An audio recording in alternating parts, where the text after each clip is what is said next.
Hey Sherman, how you going? Yeah, good mate. How are you? Yeah, pretty good, mate. Just got a couple of questions for you about the Reclaim rally. No worries. What awoke you to Islam? Would have been about 2009. I was watching what was going on over in England, and Yep. I had seen nothing on mainstream media here in Australia about the Islamic problem. So I looked into the internet and I saw the problem they actually had, and I was like, why is none of this on our mainstream news? Why are they hiding it? So I really started to research into it. Do you think it's getting like that in Australia? Definitely. Well, you only got to look back in the 90s. You heard nothing from Islam, not a thing.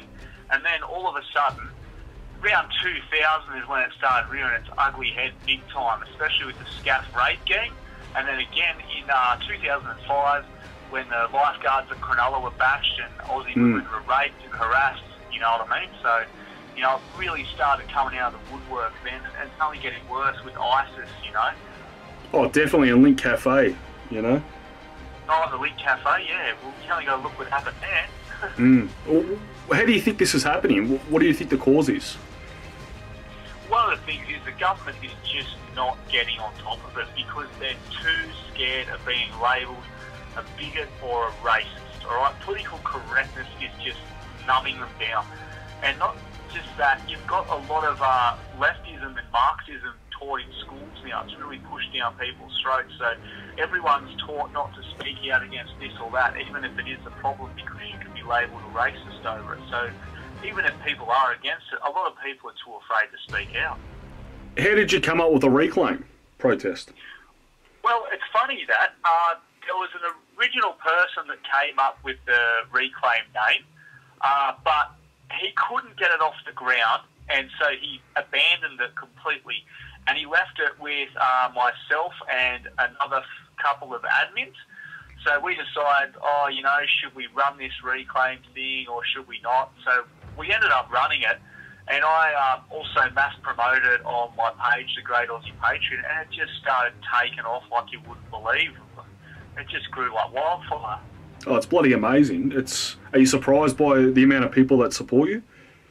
Well, yeah, I'm thinking, we might get a couple of hundred people and that was it, but it just took off big time, you know what I mean? And now, I've had, police contact me and tell me that it's going to be big, and we had an original location and they changed our location at some of the rallies so there was more room because they were saying, there's probably only going to be maybe 500, 1,000 people. Now they're telling us at some of the rallies there's going to be up to 3 to maybe 7 to 10,000 people. They said because the buzz on the internet over it is just so big because they monitor a lot of the Patriot pages. Yep. And because they do that, they've seen all the pages promoting the Reclaim rallies and how many people are saying, I'm going, I'm going, I'm going. Yep. Yeah, so it's really spreading along. Oh, that's great. Very well. Why is Reclaim important to Australia? Well, if you don't get on top of the problem gets worse. It's like cancer. Once you know you've got cancer, you don't sit there and go, it'll be right, I'll let it grow and tackle it later on. You get on top of it straight away before it really becomes a problem. England didn't do this, Sweden didn't do this, and neither did France, and look at the problems they are having now. Southern France has 1,000 mosques that used to be churches. Sweden and Norway are like the rape capitals of Europe, where women get raped by Muslim men. And in England, you've got so many areas where you can't even walk in there being white, British, non-Muslim, because you will get attacked by Islamic gangs just because you are not a Muslim. And it's spreading. A lot of people back in 2009, when I first really got into this, I started, warning them, and they're like, Islam's never going to be a problem in Australia. What are you on about? But these same people that were saying this to me now are going, shit, you were right. What you were saying, you were right. And I'm like, I know, because I studied the problem. I had a look how it spreads. And this is what they do. They move into a suburb. They drive a non-Muslim population out so they own the suburb, but they also move into positions of politics and that because they know that with politics they can definitely push for Sharia law later on. If they get enough people in Parliament, and also their birth rates are much higher than that of the average Australian only has 1 to 2 children per family, roughly, and they have 5 to 8 children per family. So you've got to look at the birth rate there and what it means for our future as well. What is Sharia law? Sharia law is Islamic law where if you get caught stealing, you get both your hands cut off so you can never steal again. A woman is stoned to death for adultery. If you drink alcohol, you get lashed 80 times under Sharia law. The punishments are just ridiculous. It just takes you back to the friggin' 7th century. You know what I mean? So they are trying to implement that here in Australia? That's what they want to implement. And it's like a political organisation, Hizb ut-Tahrir, said they will not rest until New South Wales is the first Islamic state. Well, they do have Sharia courts in England now, don't they? Yeah, they do, and they have illegal ones even operating here. I know in Sydney they do, in Western Sydney and Lakemba and places like that, where they settle divorce settlements, where the woman's rights get trampled in these courts because they only stick up for the men. So even if a woman wants a divorce, she's told she is not allowed to leave her husband, even if she really wants to. Shocking, mate. That's disgusting. It is disgusting. So it's hard to wake people up to this and study it. Oh, definitely. Well, the truth is out there. It's not hard to find. You know. So, what's going on with the left, mate? They're attacking you pretty hard out there. The left wing are attacking me pretty hard. A lot of people, mostly Andy Fleming from Slack Bastard and Antifa Australia, they seem to be the main ones. I've started to cop a bit off Socialist Alliance too.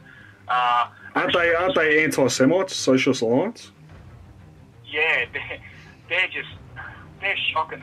These are the same idiots that tried to storm, whose office was it? It was actually in Melbourne, I think it was, and the cops had to pepper spray them because they started attacking the cops. They're mostly made up of like communist, uni students and stuff like that, And I'm pretty sure they had a meeting at the university where they banned Jews from attending. Oh, that'd be right. Yeah. Because this is what I don't get. They call everyone else a neo-Nazi, yet they're anti-Israel, pro-Palestine, and they hate Jews. So I don't get how they can call other people Nazis when they hate Jews. Well, that's the point of Nazis. They hate the Jews, don't they? Yeah. Yeah, well, that's right. Yeah, hypocrisy right there. Yeah, exactly. So what about the Anzacs? What were they saying about the Anzacs on your page? On the Anzacs, they were saying that the Anzacs are pieces of shit. They're scum, they're rapists, they're murderers, and that when they see an Anzac memorial or statue, they urinate on it. Jesus. Yeah, so this is the mentality these people have. The very free speech that they use was fought for and given to them by the Anzacs, which they just don't understand. This is how low and filthy these people are. Yeah, it really amazes you how low someone can go. Oh, it's just, you got to shake your head. It's, these people are mostly just drug-taking, dole-bludging deros, and they've got nothing better to do with their time. Yeah, they always say they're working for workers' rights and they're workers united, but none of them actually work. That's the thing. If you're going to fight for workers' rights, you've got to have a job to begin with, don't you? Yeah. And they're also trying to start a dole union. A dole union, yeah. So starting a dole union, so us people that do work get taxed more to help them bludge and then scream and yell at our Anzacs and any patriots are Nazi. They're just, the stupidity from the left is, I don't even have a word for it. It's mind-boggling. It really is. Yeah. I don't know what to say about it. Anyway, so what do you expect on April 4th? Do you expect a good turnout? What kind of day do you see around Australia? I reckon a really good turnout, especially the Perth and Sydney rallies. They seem to be the two very most popular. After that would be, Melbourne, Newcastle and Brisbane. They've been very popular. Gold Coast will be a good one. They've organised a band with guitars and everything. They've got speakers, the works. They've got a full setup with a band and everything. So the Gold Coast one's going to be an absolute cracker. We've got some good speakers locked in for the Sydney one as well. Perth's going to go off. They're very patriotic there. Melbourne's going to be good because we've got some speakers from political parties there. Adelaide's going to go off. They're keen down that way too. It's going to be a good day, you know, and it's what Australia has needed for a very long time, because Australians have not had unity for a very long time. Oh, that's right. It's going to be a peaceful day as well, family friendly, yeah? Oh, exactly. Yeah, you know, you can bring your family. You know, it's going to be a great day. Oh, that's good, yeah. Here's the hoping, you know. Yeah, that's right. What happens after Reclaim? Well, after Reclaim, we're looking at holding another rally probably 2 or 3 months after, you know, because it'll double the numbers. Yep. And once more people are definitely on board, we're looking at launching the Reclaim Australia Party, a political party for real Australians. Oh, great. No matter what your ethnic background is, but a party that actually does what the people want, which is what the people actually need. Yeah, that's what we need. It's something missing in the Australian government these days, I tell you. Oh, definitely. And that's the voice of the people. Yeah, that's right. All right, Sherman, thanks for chatting to me, mate. Good luck with everything, and I hope it turns out well. Yeah, no worries, mate. Thanks for the call. All right, see you, mate. All right, mate. See you, mate. Bye.